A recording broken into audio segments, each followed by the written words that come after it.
ka ndodhur një ngjarje tragjike brenda një familjeje kosovare, por në fakt bëhet fjalë për datën 10 tetor në qytetin e Sjegenit. Atje një burr dyshohet pra se ka mbytur gruan e tij, më pas edhe veten, por për të marrë informacione tjetër me këtë rast tragjik, Ardian Shabani, avokati i nderuar, është në lidhje live. Zoti Shabani, mirë se vini, faleminderit. Përshëndetje, mirë që faleminderit për ftesën. Atëherë më thatë se informacionet janë bukur të kufizuara mbi këtë rast, por megjithatë nga ato që keni pasur ju në dispozicion, çfarë ka ndodhur në realitet? Shumë e vërtetë.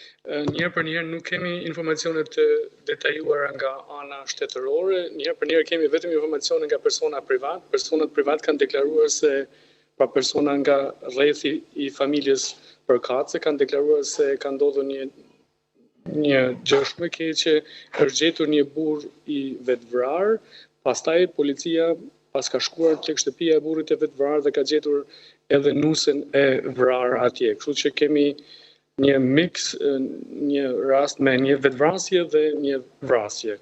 Kështu besohet tani për tani, por nga ana shtetërore nuk kemi asnjë informacion.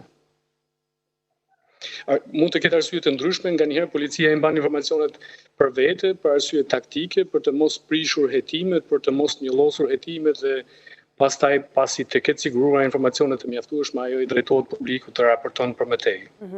Por cila ishte preardhja atyre e çiftit? Njëherë për njëherë, fatkeqësisht as ky informacion nuk është bërë publik. Informacione konkrete nuk kemi asnjë. Ne kemi një informacion në taksi ku bëhet fjalë për gruan e cila është gjermane me nacionalitet, të dy çifti pra kishin 2 fëmijë, ndërkohë që raportohet se burri ishte nga Kosova me preardhje nga Peja.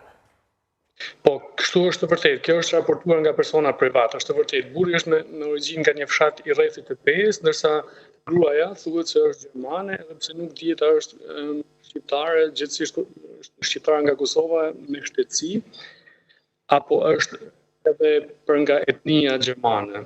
Pra ka dhe shqiptar nga Kosova që janë me shtetësi gjermane, për shembull si unë, dhe nëse unë një ditë nëse ndodh një gjë me mua, për mua raportohet si gjerman, kështu që nuk dihet a është gjermane tamam apo thjesht gjermane me shtetësi.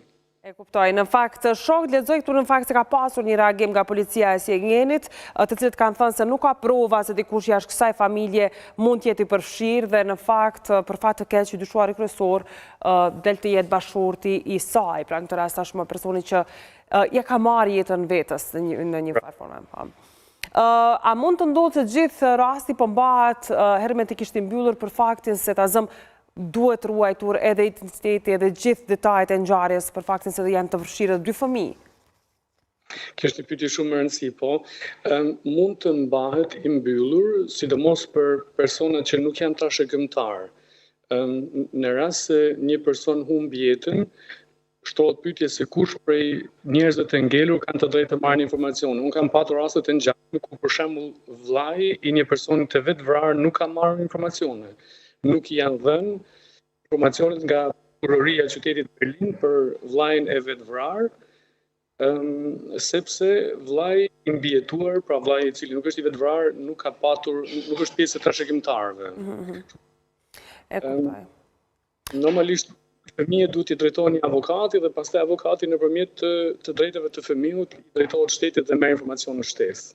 Por jam i bindur që të ardhmen do të dëgjojmë informacione më konkrete nga ana. Mirë, por në fakt redaksia e Klan Kosova .tv ka mësuar se trupi të ndjerit të rast pra burrit nga Kosova pritet që të kthehet në vendlindje gjatë këtij vikendi. Sidoqoftë Shabani, urojmë të dëgjojmë për herë më të mira se kaq dhe për raste më të mira se ky. Faleminderit shumë për këtë komunikim live. Faleminderit shumë, gjithashtu juve, mirupafshim. Ishim bashkështu me avokatin e nderuar Ardian Shabani, drejt për së drejti nga Gjermania për këtë rast të trisht. Ne shkputemi tani me publicitet dhe rikthehemi flasim për aktualitetin politik, ka që lista serbe e cila ka dorëzuar një ankesë në gjykatën kushtetuese. Çfarë do të prodhoj kjo ankesë sërish për realitetin